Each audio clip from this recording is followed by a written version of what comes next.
ரஷ்யாவின் யாரோஸ்லாவ் பகுதியில் உள்ள ஸ்னாவ்நெஃப்ட் யானோஸ் சுத்திகரிப்பு ஆலையில் தீ விபத்து ஏற்பட்டது.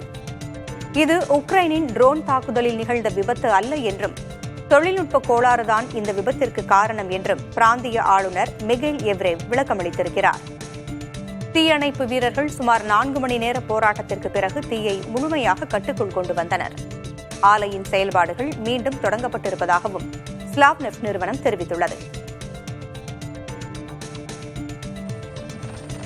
பிரான்ஸ் கடற்படையினர் ரஷ்யாவின் நிழல் கடற்படையைச் சேர்ந்ததாக சந்தேகிக்கப்படும் கோரோகே என்ற எண்ணெய் கப்பலில் ஏறி சோதனை நடத்தினர். ஐரோப்பிய ஒன்றியத்தால் தடை செய்யப்பட்ட இந்த கப்பல் சமீபத்தில் டென்மார்க் கடற்கரையில் மர்ம ட்ரோன் பறக்கவிடப்பட்ட போது காணப்பட்டது. கப்பல் குழுவினர் ஒத்துழைக்க மறுத்ததாலும் உரிய ஆவணங்களை வழங்க தவறியதாலும் பிரெஸ்ட் நகரில் விசாரணை தொடங்கியுள்ளது.